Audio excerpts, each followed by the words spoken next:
Alors, on va examiner de plus près les dérivées des fonctions sinus et cosinus. Quand on a des fonctions qui incorporent une fonction sinus-cosinus, toutes les règles de dérivation qu'on a vues sont encore applicables.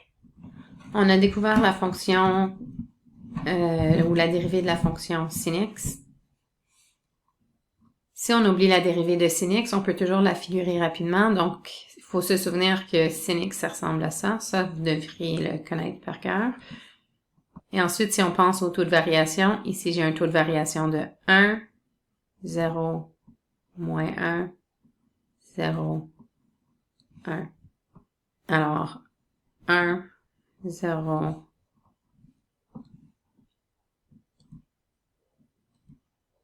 moins 1, 0 et 1. Alors, si on avait oublié que la dérivée de sin x, c'est cos x, on peut le voir maintenant juste en réfléchissant au taux de variation. Alors, la dérivée de sin x, c'est égal à cos x. Tandis que si on avait oublié la dérivée de cos x, on ferait la même chose. Tu peux tracer vite fait la fonction y égale cos x. Ça aussi, je vous recommande de mettre ça dans le répertoire de choses que vous connaissez par cœur. Mais sinon, on peut la redériver à partir de notre cercle unitaire.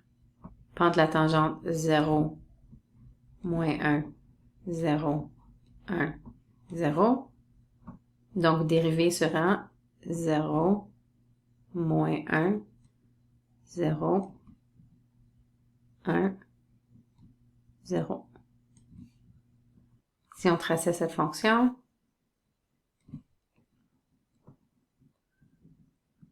on verrait que ça ressemble beaucoup à notre fonction sin, mais c'est une réflexion par rapport à l'axe des x, donc c'est moins sin. Alors, la dérivée de cos x, c'est moins sin x. Alors, on va tout de suite passer à des exemples pour pouvoir comprendre. Donc ici, sans la calculatrice, on va chercher l'équation de la tangente à x égale à pi sur 6 de cette fonction.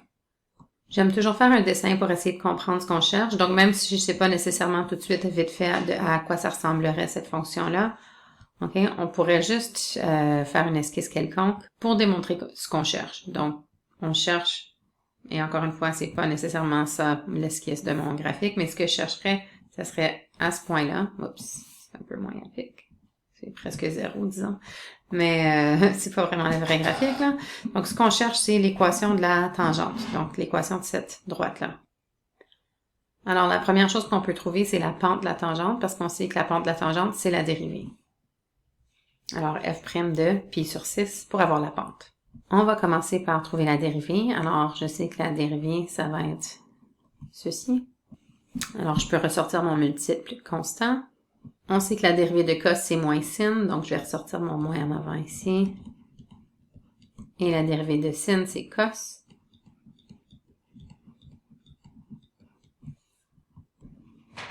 On a donc la pente de la tangente à x est égal à pi sur 6. On peut évaluer. Alors, pi sur 6, on divise pi par 6 parties, donc c'est 1/6 de pi, qui est notre angle plat. On se souvient que ça, c'est notre triangle remarquable.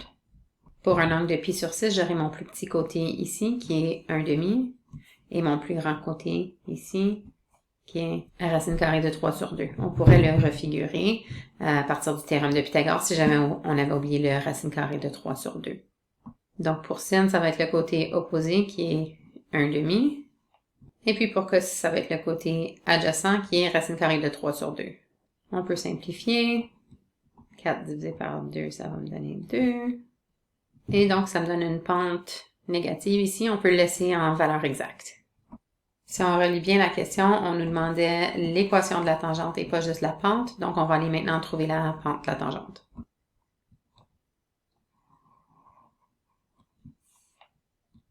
Alors, on connaît un point qui est celui-ci. On peut trouver cette valeur de f de pi sur 6. Donc, ça va me donner 2 fois cos de pi sur 6, c'était mon grand côté de mon triangle remarquable. Moins 4 fois sin, c'est le côté opposé, donc c'était le petit côté de mon triangle remarquable, qui va être égal à racine carrée de 3 moins 2. Alors, si on regarde avec Desmos, ça, c'est le point qu'on vient de trouver. Alors, si on se souvient bien, tantôt, j'avais essayé de tracer une tangente juste sur un graphique que j'avais deviné à peu près. Donc, juste un rappel de ce qu'on est en train de chercher, c'est la pente, pas la pente, mais l'équation de cette tangente ici. Et on a déjà trouvé la pente, qui était, logiquement, maintenant, quand on regarde le vrai graphique, c'est logique que c'était une pente négative. Alors, on continue.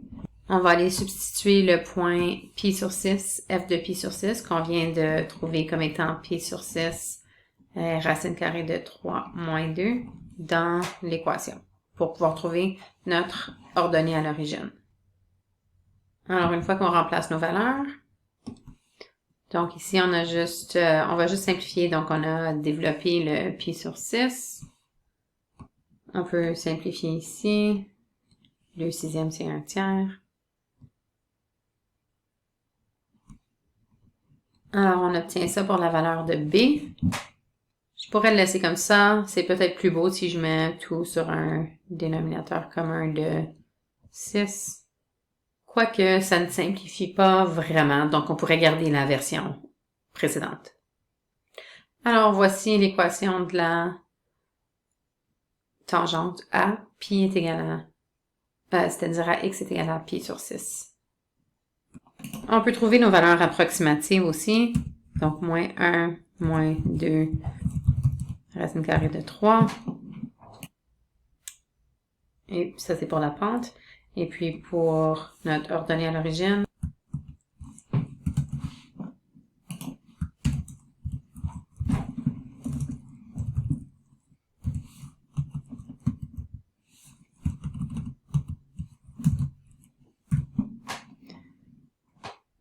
donc environ 2,07 pour B. Donc, on a l'équation exacte sans l'aide de la calculatrice. Ici. Et puis, avec l'équation approximative, on peut vérifier notre réponse. Moi, j'aime bien GeoGebra classique pour ça. Vous allez voir pourquoi. Donc, si je fais une recherche pour GeoGebra classique, on peut tracer notre fonction originale. F de x est égal à 2 cos x moins 4 sin x. Donc, ça, c'était notre fonction originale. Et puis, il y a une fonction dans GeoGebra classique qui me permet de trouver l'équation de la tangente. Donc, je vais écrire tangente. Ici, on peut voir tangente. On nous demande de mettre le point.